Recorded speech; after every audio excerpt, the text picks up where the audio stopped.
한 아기가 우리에게 나셨습니다 라는 제목으로 하나님 말씀 증거하겠습니다.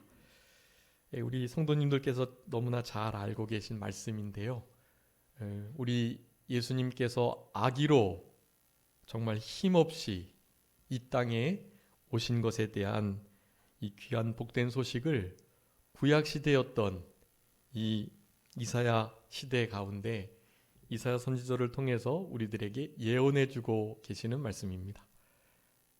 이사야서는 구약의 복음서라고 일컬어지는데요, 이스라엘 백성들이 하나님 뜻대로 살 때는 은혜와 복을 받지만 그렇지 못할 때는 너무나 두렵지만 또 이렇게 아프지만 하나님께서 징계의 몽둥이를 드셔가지고 이스라엘 백성들을 심판하시는 그런 장면들을 이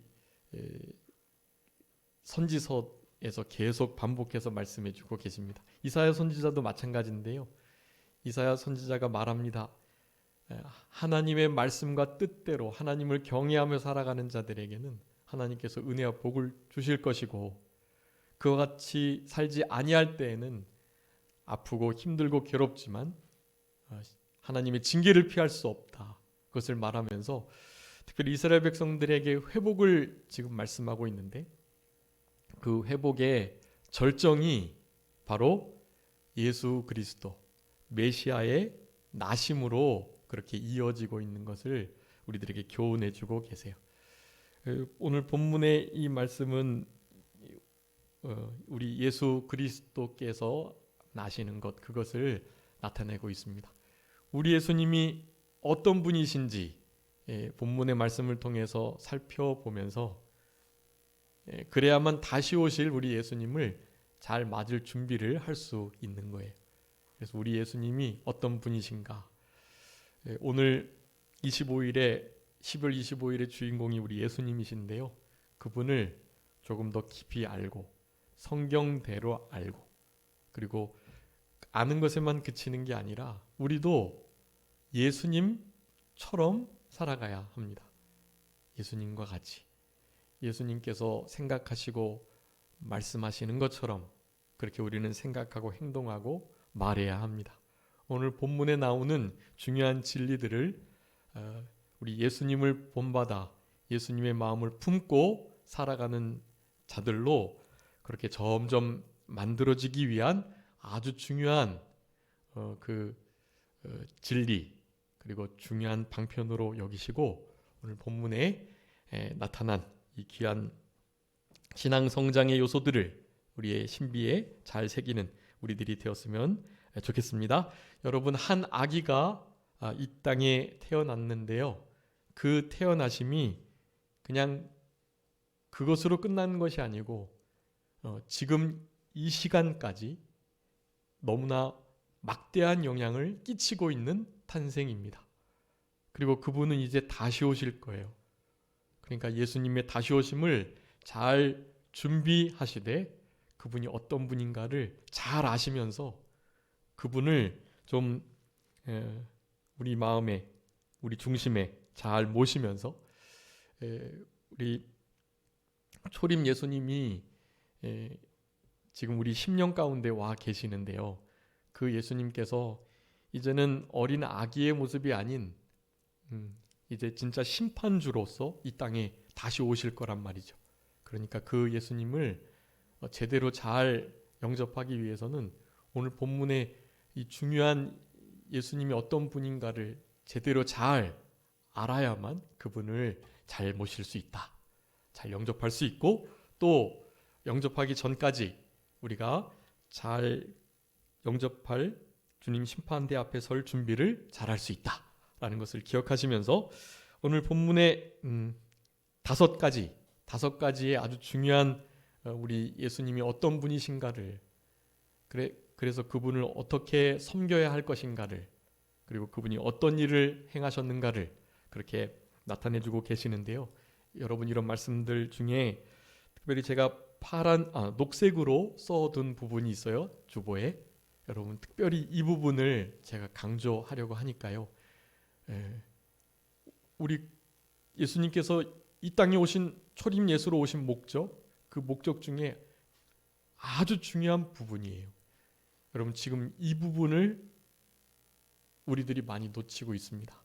그러니까 이 부분을 다시 한번 우리가 상기하면서 우리 신비에 잘 새기는 이 시간이 되었으면 좋겠습니다.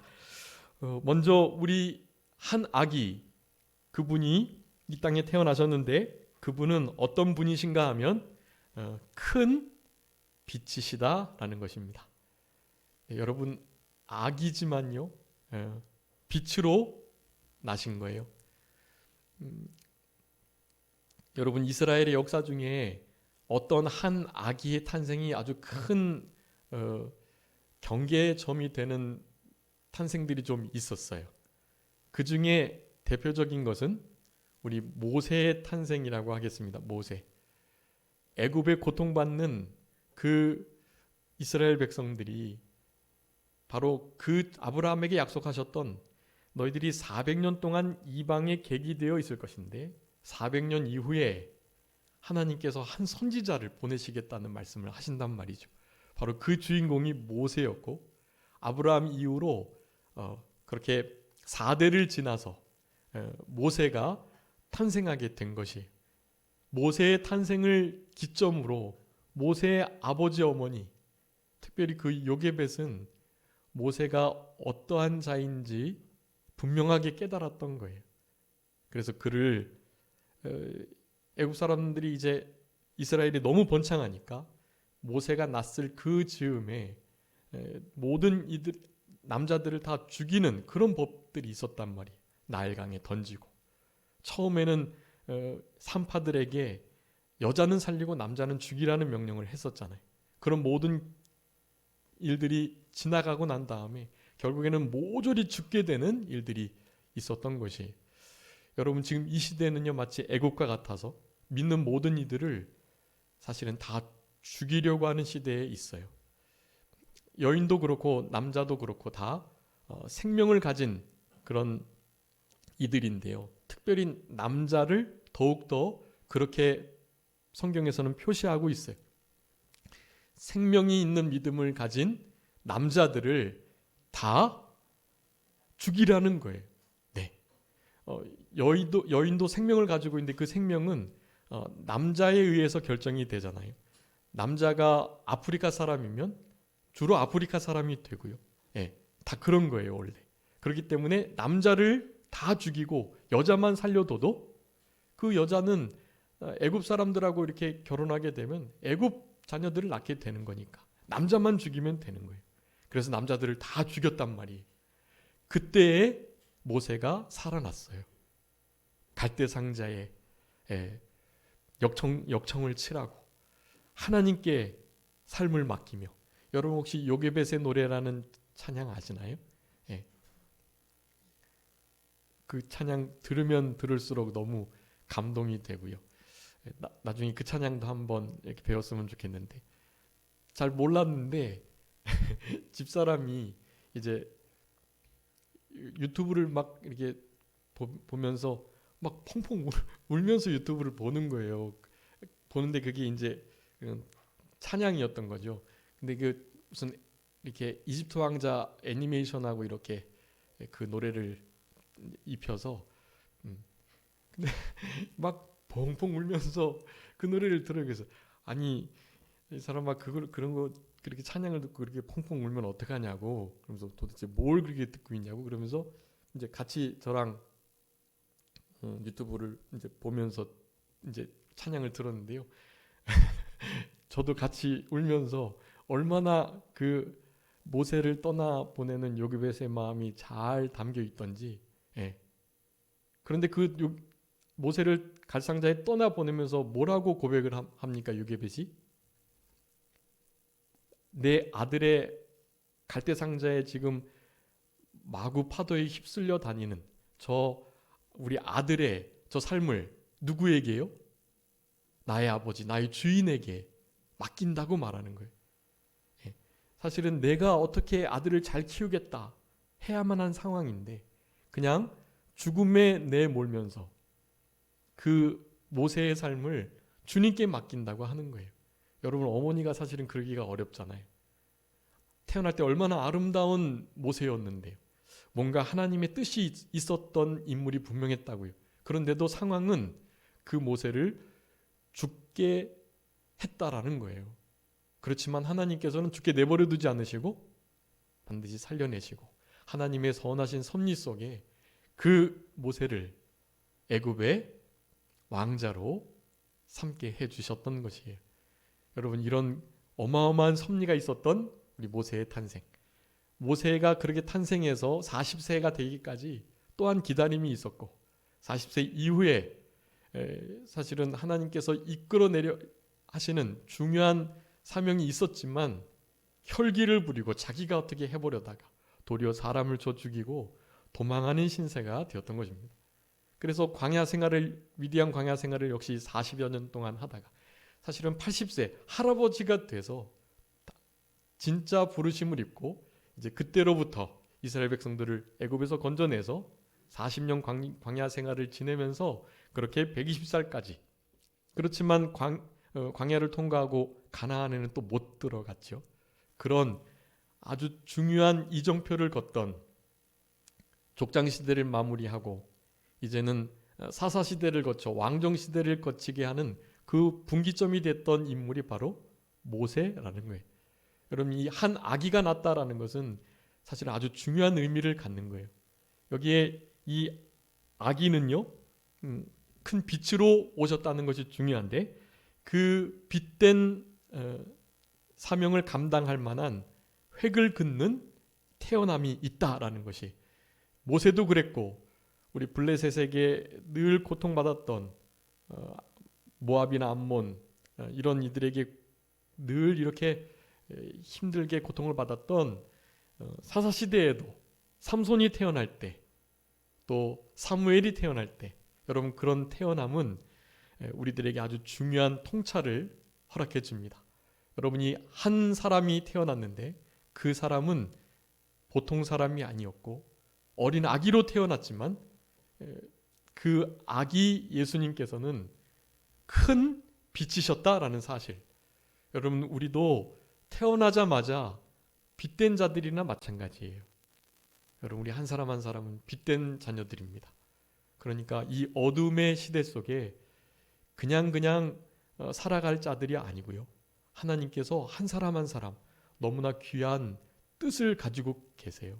그 뜻을 이루어 드릴 수 있는 자격이 갖추어지도록 하나님 말씀에 순종하시고 성령님의 인도를 따라 가시면서 우리 예수 그리스도의 십자가 보혈이 충만한 삶을, 하나님의 말씀이 충만한 삶을, 예수 그리스도와 성령님의 그 충만하신 인도하심과 교통하심이 넘쳐나는 삶을 살아가야 하는 거예요.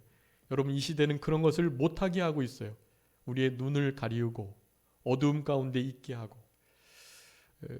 여러분 혹시 넷플릭스를 보시는지 모르겠는데요. 넷플릭스나 유튜브, 또 페이스북, 트위터, 여러 가지 SNS, 여러분 이런 모든 것들이요, 사실은 하나님께로, 말씀에게로 우리의 눈을 향하게 하는데 너무나 큰 방해를 하고 있어요. 사실은 여러분, 이 시대는 진짜 구별된, 성결된 삶을 살아가지 않으면 이 빛된 역할을 못해요. TV로만 존재하면 참 좋겠는데 TV가 아니라 컴퓨터가 지금 핸드폰에 들어와 버렸습니다. 여러분, 그래서 핸드폰으로 못할 것이 없고 반대로 핸드폰으로 유혹되지 못할 만한 것이 없다라는 거예요.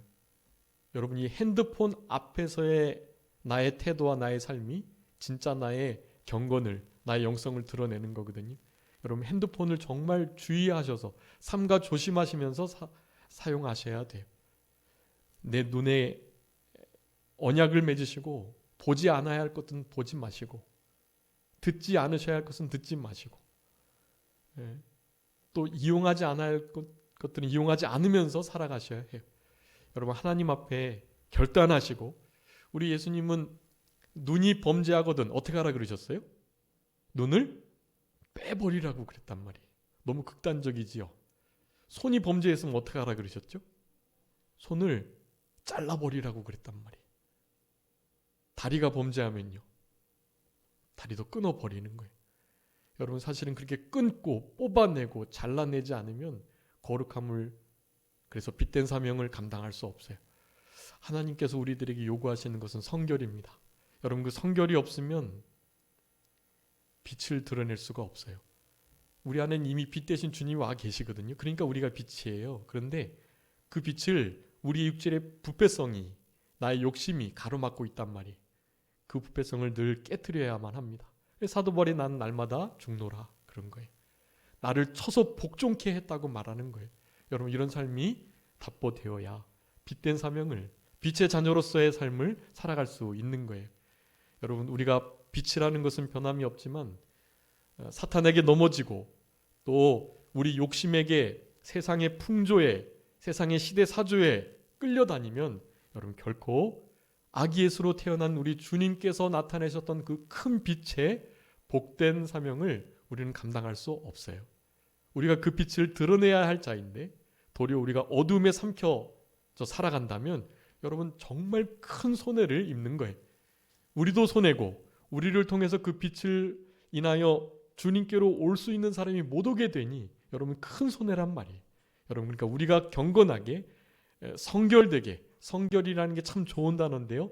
성결, 거룩할 성, 깨끗할 결. 항상 거룩하고 깨끗하게 살아가도록 힘쓰셔야 돼요. 여러분 부모님께서, 어머님께서 빨래를 희게 해주셨는데 그 흰 빨래 처음 새 옷 입으면 어떻게 해요? 정말 조심하시죠. 앉을 때에도요. 자리를 보시고 털고 혹은 수건을 깔고 이렇게 해서 앉잖아요.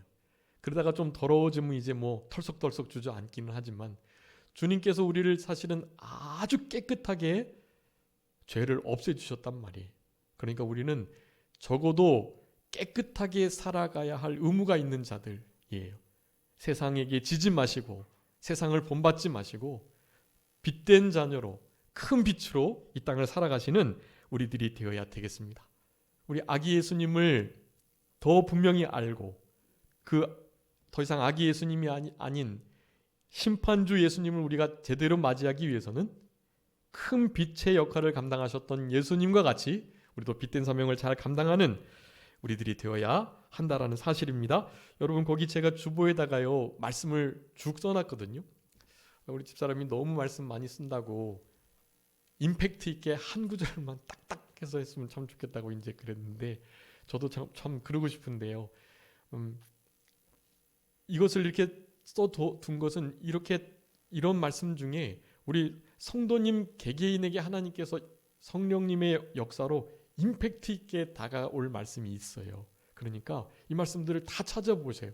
다 찾아보시고 이 구절들 중에 특별히 나에게 감동을 주시는 게 있거든요. 그런 것을 딱 잡으시고 본문 말씀과 함께 한 주간을 그 말씀을 묵상하시면서 살아가시는 거예요. 그리고 다 이렇게 옆에다가 말씀 일부를 써드릴 수도 있는데요. 일부러 그렇게 안 한 거예요. 그래야 이 구절이 무슨 구절일까 하면서 찾아보시기도 하고 하시니까요. 그러니까 꼭 여러분 그렇게 해주셨으면 참 좋겠고요. 여러분 우리 예수님께서 요한복음 8장 12절에 분명히 말씀하셨어요. 나는 세상의 빛이다. 네. 나를 따르는 자, 나와 함께하는 자는 어두움에 다니지 않는다. 여러분 이 시대가 어두워지는 것은 누구를 따르지 않았기 때문인가요? 빛 대신 예수님을 따르지 않기 때문에 어둠 가운데 있을 수밖에 없는 거예요. 세상의 빛이신 예수님을 따르는 자는 어두움 가운데 거하지 아니하고 생명의 빛을 얻겠다. 그렇게 말씀하거든요. 여러분 우리 예수님은 큰 빛이신데 세상의 빛이시고 생명의 빛이세요. 그러니까 예수님을 뒤쫓아가야 돼요. 여러분 그게 제자예요. 제자. 따르는 자, 닮아가는 자, 본받아가는 자. 이 유대에서는 그 제자를요 스승이 하는 대로 하는 자라고 되어 있어요. 스승이 뭐 진짜 똑같이 행동해요. 습관, 뭐 이렇게 헛기침하는 거, 뭐 눈을 비비는 거. 제자들은요 강의 중에 스승이 이렇게 눈을 비빌 때도 같이 비비고 막 그런다 그래요. 그냥 카피하는 거예요. 다. 여러분 우리 예수님을 따라가셔야 합니다. 근데 예수님의 길은 어떤 길인가요? 사실은 고난의 길을 가셨던 분이에요. 그래서 나를 따르려거든 어떻게 해요? 제 십자가를 지고 날마다 자기를 부인하고 그렇게 따르라고 하셨던 거거든요. 그렇게 따르지 않으면 주님을 따라가기가 좀 어려워요. 세상은 그렇게 따라가지 말라고 말해요. 빛의 역할을, 빛된 사명을 감당하지 말라는 말입니다. 그 말이. 그렇기 때문에 참빛 세상이 비치신 우리 예수님을 힘써 뒤쫓아가는 우리들이 되어야 되겠습니다. 요한복음 1장 4절 그리고 9절에서도 다 마찬가지 그런 빛을 말해요. 사람들의 빛이다라고 말씀하시면서 요한복음 1장 9절에서는 내가 참빛이다 라고 말씀하셨어요. 참빛에 거하는 자, 예수님을 따라가는 자, 그들만이 어두움, 흑암 가운데 있지 않을 수 있습니다. 여기 갈릴리를 영원없게 하고 해변길 요단 저편에 있는 그 납달리 스불론 땅 그 지역에 우리 예수님께서 실제로 임하심으로 거기 마태복음 4장에 그 말씀이 성취되어서 실제로 이사야 이 말씀을 인용해서 이 말씀이 이루어졌다라고 마태는 말하고 계세요.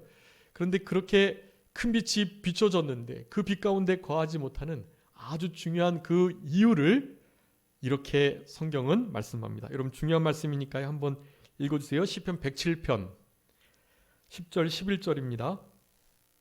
시편 107편 10절 11절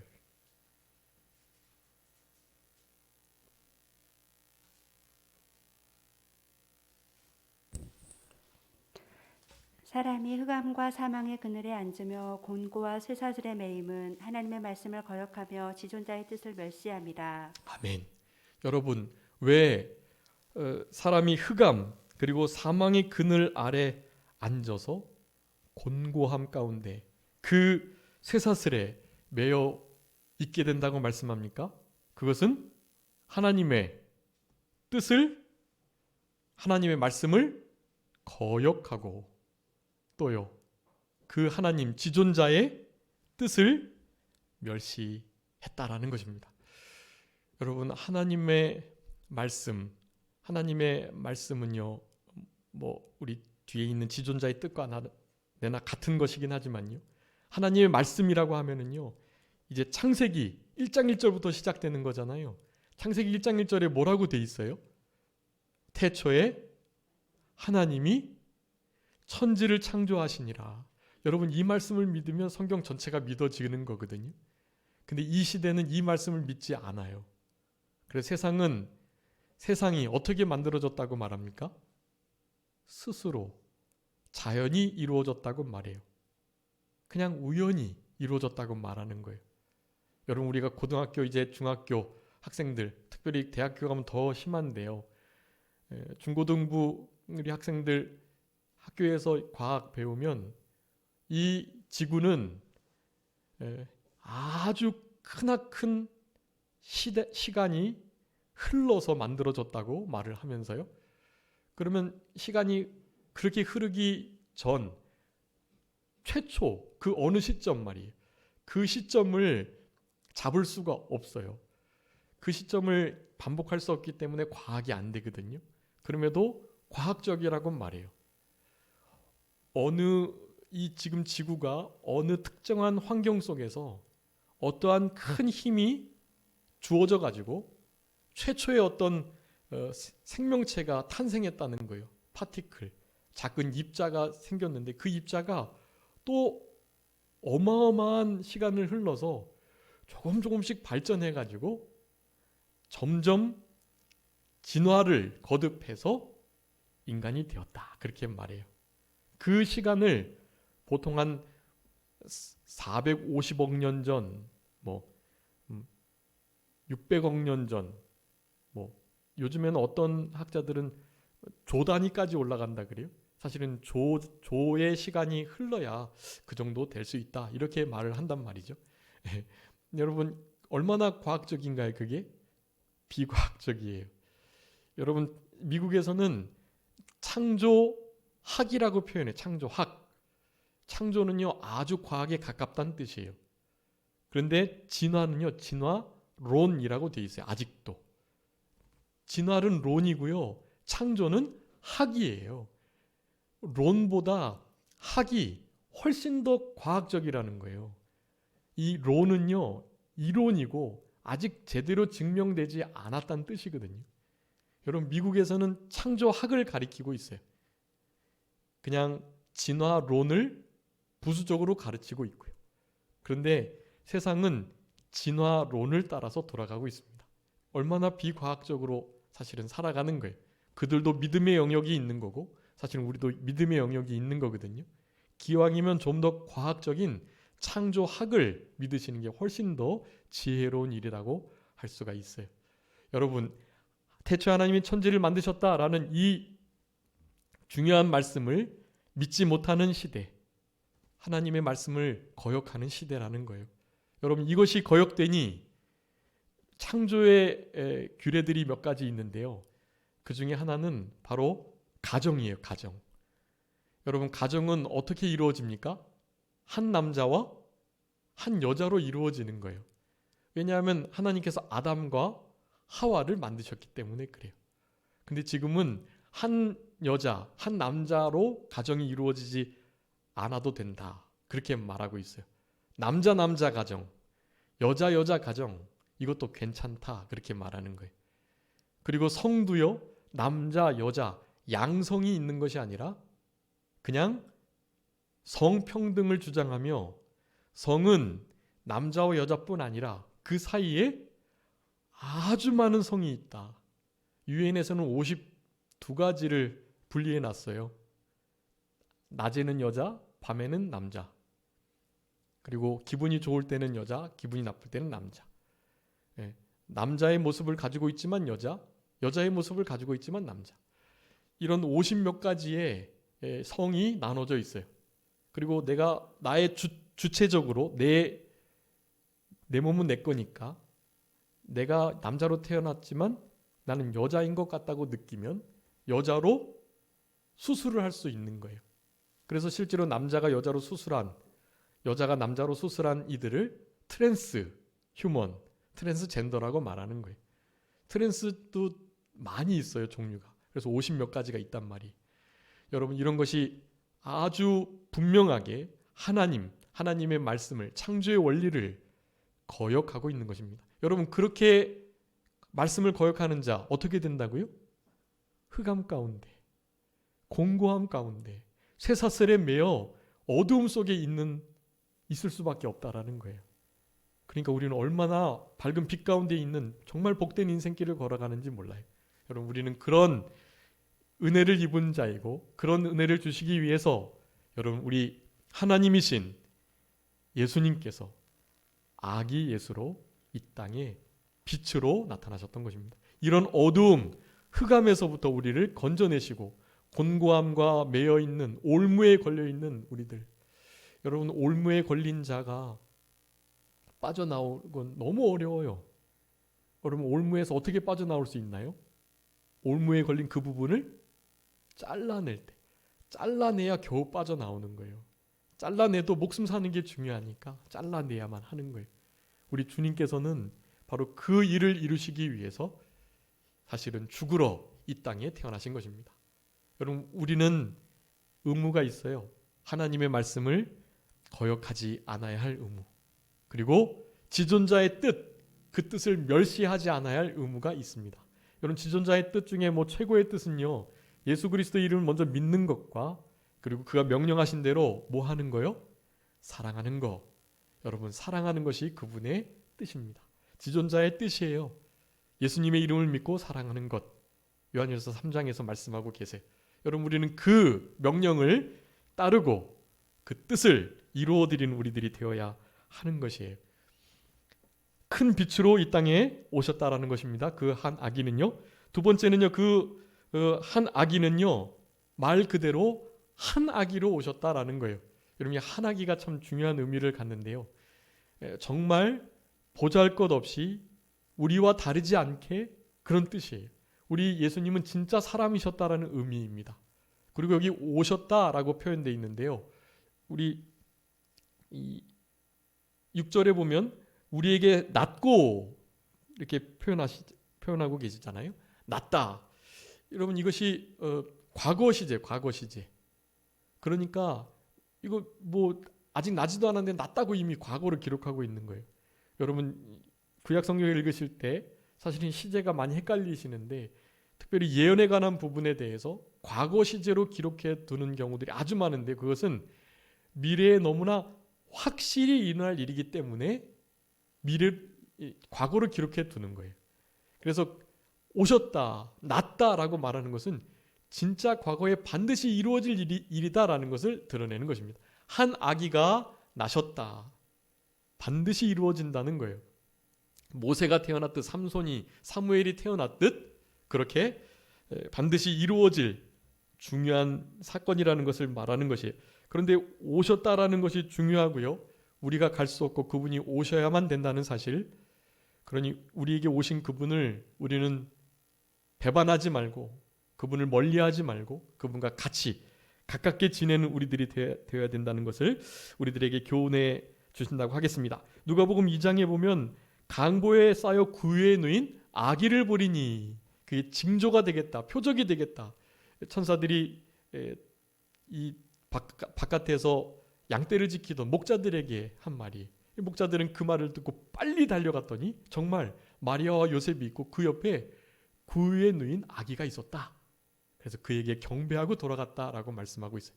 여러분 아기로 이 땅에 오셨던 저 같으면 좀 멋지게 가장 건장한 모습으로 가장 좋은 곳에서 그렇게 태어났을 법한데요. 그래야 어느 정도 권위가 있고 좀 뭔가 이렇게 일을 이룰 수 있을 것 같잖아요.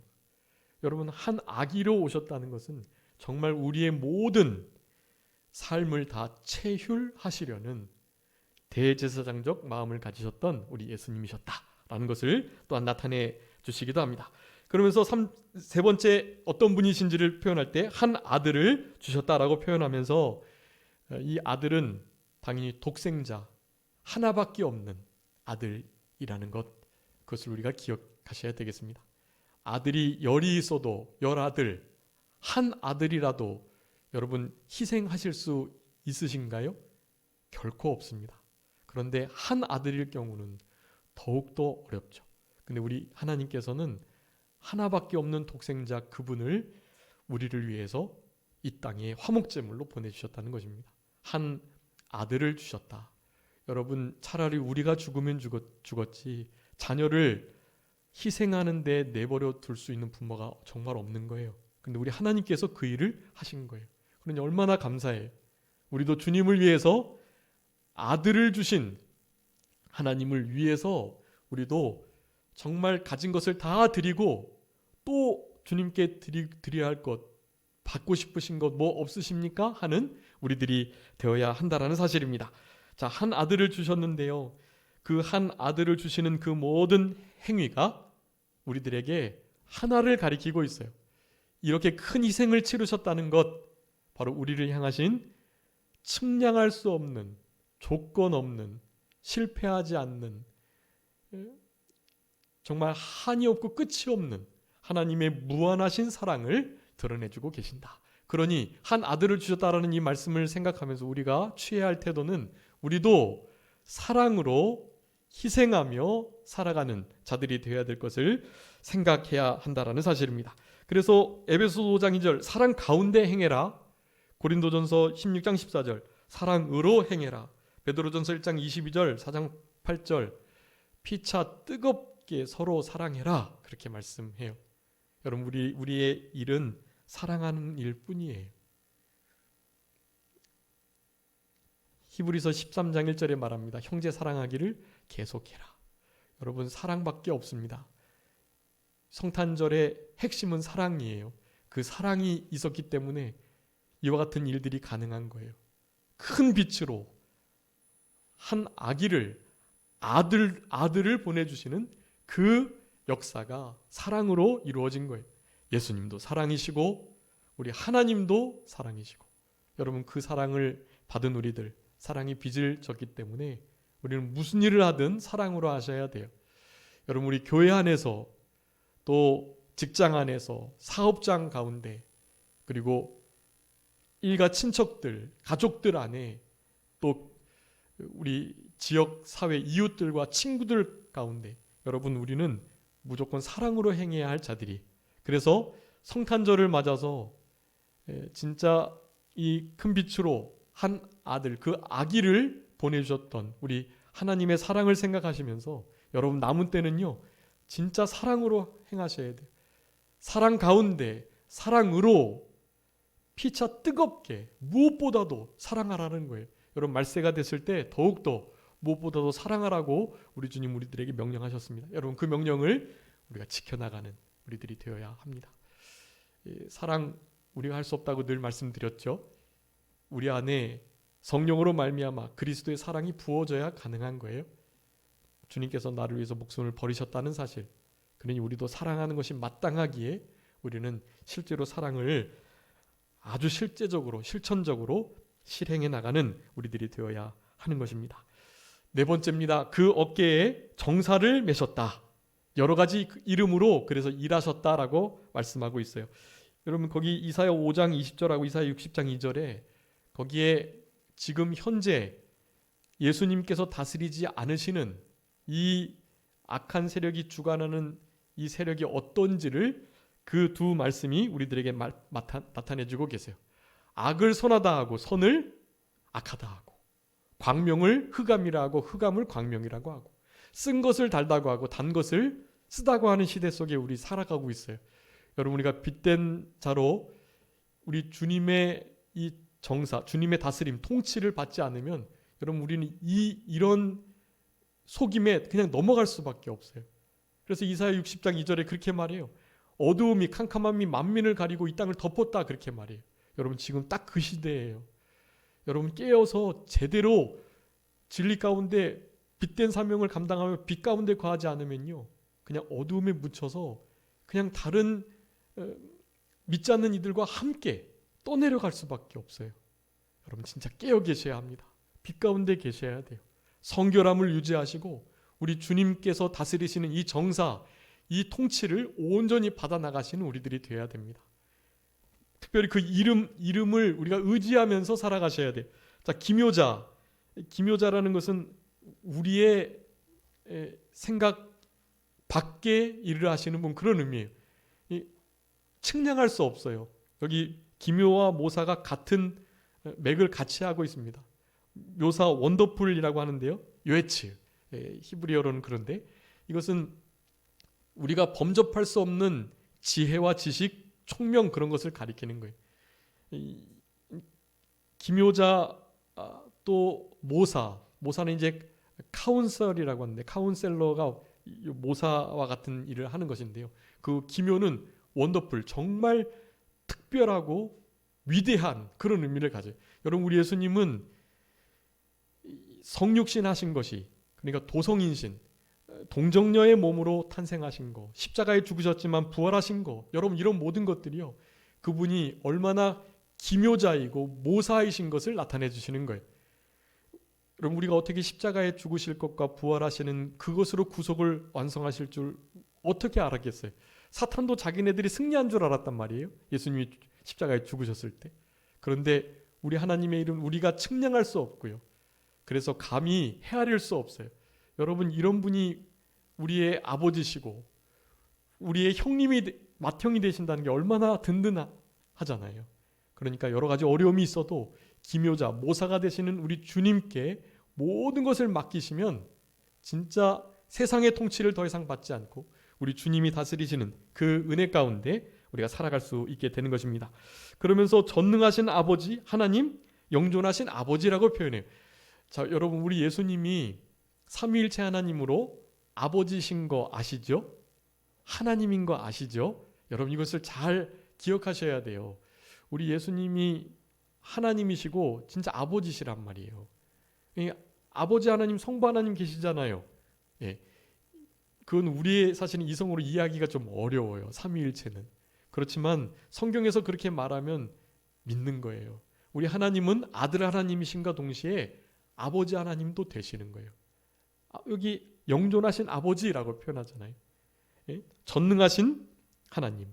여러분 우리 예수님은 하나님이시고 아버지세요. 여러분 제가 시간이 없으니까 그 뒤에다가 말씀들을 다 적어놨어요. 거기에 우리 예수님이 아버지신 거, 그리고 예수님이 하나님이신 거 너무나 명확하게 증거되어 있습니다. 사실은 이것은 주장인데요. 이런 주장들을 우리는 믿는 것이거든요. 그런데 그런 말씀들 중에 실제로 이것이 단순히 주장이 아닌 너무나 근거가 있는 말씀인 것이 믿음으로 이렇게 알게 되어 있어요. 그래서 원래 이해하고 믿는 게 아니라 먼저 믿고 나면 이해가 되게 돼 있거든요. 그러니까 삼위일체 교리도 그렇고요. 특별히 이것을 영적으로 해석하면 우리 예수님은 하나님의 아들이신데 이 땅에서 전능하신 아버지의, 영존하신 아버지의, 전능하신 하나님의 그 모든 신적인, 그러니까 신성을 가지신 예수님으로서 하나님을 그렇게 드러내시는 그런 의미가 담겨 있습니다. 그러면서도 동일하신 분이에요. 진짜 아버지시고 진짜 하나님이신 것. 나중에 우리가 천국에 가면 그 하나님이, 그 아버지가 성부 하나님과 어떻게 차이가 있는지, 성령님과는 어떤 다름이 있는지를 너무나 명확하게 알게 되어 있어요. 저는 그런 게 되게 궁금해요. 지금 그냥 믿어지는데요. 나중에 그때는 진짜 명확하게 이해될 것이거든요. 그러니까 그런 것들을 기대하면서 예수님의 재림을 준비하는 것도 중요한 신앙의 모습이라고 할 수가 있겠습니다. 여러분, 전능하신 하나님, 영존하신 아버지이신 우리 예수 그리스도, 아기 예수를 우리 심령에 잘 모시고 하나님의 전능하신 능력을 또 영존하셔서 자존하셔서 우리와 함께 하시는 우리의 아버지 되시는 그 예수님을 실제로 우리의 삶 속에 주인으로 모시고 살아가는 우리들이 되어야 되겠습니다. 여러분, 평강의 왕으로 오셨다는 것이 중요한데요. 그 평강의 왕이 되시기 위하여 우리 예수님은 구속 사역을 십자가에서 이루셔야만 했습니다. 그 평강 중의 핵심은 하나님과 원수되었는데 하나님과 화목해 주셨다라는 사실이에요. 여러분, 우리 예수님은 바로 그 일을 위해서 이 땅에 오셨다. 근데 그 일을 우리도 함께 따라가라고 그 본문의 주보에 제가 고린도후서 5장 18절 20절 적어두었는데요. 거기에 우리에게 화목해하는 직책을 맡겨주셨다라고 말씀해요. 여러분, 이게 아주 중요합니다. 여러분, 우리는요 예수님을 따라가는 진짜 예수님을 우리 마음속에 영접하고 모신 그런 참된 크리스찬으로 살아가야 되는데요. 크리스찬의 모습은 여러 가지의 특징들이 있지만 바로 이거예요. 화목해하는 역할을 감당해야 할 자라는 거예요. 그래서 예전에 하나님의 아들, 하나님의 자녀가 그냥 되는 게 아니라 그랬죠. 믿음으로 당연히 법적으로 주어지는 것이지만 특별히 예수님의 복음서에 의하면 화평케 하는 자는 복이 있다. 하나님의 아들이라 일컬음을 받는. 여러분, 화평케 하는 일이 있어야 진짜 하나님의 아들, 자녀라는 것을 말하고 있는 거거든요. 그냥 법적으로만 자녀가 아니라 실제적으로 자녀된 모습으로 살아가야 되는 거예요. 그런 건 다른 게 아닙니다. 예수님이 그러셨던 것처럼 화목케 하는 그 직책을 감당하며 살아가야 돼요. 여러분, 이 화목, 화평, 평강 이런 모든 단어들이 다 같은 의미인데요.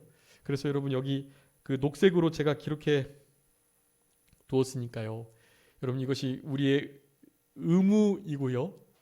그냥 해도 좋고 안 해도 좋은 게 아니에요. 여러분, 이 어두움의 세력에 지배당하고 그래서 두려움 속에 있으면 결코 평강할 수 없어요. 그런데 두려움을 이기고 이 시대사조를 끊어내는, 그러니까 아까 위에서 말씀드렸던 것처럼 지존자의 뜻을 멸시하지 않고 하나님의 말씀을 거역하지 않는 여러분, 그런 삶을 살아가야 어두움에, 흑암에 매이지 않게 된단 말이죠. 두려움에 매이지 않아요. 여러분, 이 시대가 우리를 두렵게 하고 있어요.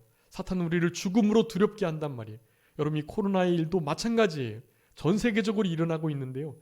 여러분, 두려워하시면 안 돼요. 두려워하는 마음은 하나님이 주신 마음이 아니다 그랬단 말이죠. 우리 속에는 항상 심령천국, 주님과 항상 주님이 주시는 참된 안정과 평강한 마음을 가지고 있어야 돼요. 여러분, 그런 우리가 되게 하시기 위해서 우리 예수님이 이 땅에 오셨다. 그것을 기념하는 크리스마스를 매년 지내고 있다라는 것을 여러분 기억하시면서 그 일들은 결국 여호와 열심히 이루신다는 것을 5번에서 말씀해주고 계십니다. 여호와의 열심을 의지하셔서 여러분 남은 때 우리 예수 그리스도께서 큰 빛으로 한 아들로 이 땅에 기묘자 모사 전능하신 하나님, 영존하신 아버지, 평화의 왕으로 오셨다는 것을 기억하시고 이 진리의 말씀을 실제로 신비에 새기시면서 늘 평강을 의무적으로 누리시고 그 평강을 실제적으로 얻으실 수 있는 방법, 여러분 실제로 평강을 주시는 방법을 성경에 아주 자세하게 기록해 뒀어요. 되게 많이 있잖아요. 여러분 그것들을 꼭 찾아서 적으셔야 돼요. 여러분 그렇게 해서 진짜 평강을 실제적으로 누리시고요. 그런 평강이 근간이 되는 우리 예수 그리스도의 보혈, 그 피, 화목제물에 감사하시면서 예수님을 우리의 마음 신비에 온전히 모시는, 누일 곳이 없어서 말 구유에 누이셨는데 우리 심령 중심의 가장 좋은 자리에 우리 주님을 모시고 남은 때를 주님과 함께 동행하며 임마누엘로 살아가시는 우리 모두가 되었으면 좋겠습니다. 자, 기도하겠습니다. 살아계신 우리 아버지 하나님 감사합니다. 우리들에게 우리 예수님께서 큰 빛으로 한 아들로 이 땅에 태어나신 것을 분명히 예언하신 이사야의 말씀을 통해서 다시 오실 예수님을 이러한 마음을 가지고 준비할 수 있도록 우리들에게 권고하시는 우리 아버지 하나님의 은총을 진심으로 감사합니다. 이 폐역하고 어두워진 시대 속에 빛된 사명을 감당하며 우리 주님과 함께 동행하면서 지존자의 뜻을 멸시하지 아니하고 하나님의 말씀을 거역치 아니하면서 우리 주님께서 주시는 참된 기쁨과 평강과 즐거움 속에 내가 세상을 이기었다고 두려워하지 말라고, 세상을 우리도 넉넉히 이길 수 있다고 권면하시며 우리들에게 평강을 명령하셨던 우리 예수님의 그 명령을 따라서 남은 때 우리 주님과 동행하며 임마누엘의 신앙으로 이 세상과 죄악과 자기 자신과 마귀를 늘 이기며 승리하는 우리들의 남은 생애가 되게 하여 주시옵소서. 귀하고 복된 하나님의 권속들을 한자리에 모아서 함께 예배드릴 수 있도록 은혜를 주신 것을 감사하옵고, 남은 모든 성탄절 날들도 우리 주님께서 기뻐하시는 날들로 보낼 수 있도록 우리 아버지 하나님께서 도와주시고 역사하여 주시옵소서. 모든 것 주님께 맡기옵고 살아계신 예수 그리스도의 이름으로 기도 올리옵나이다. 아멘.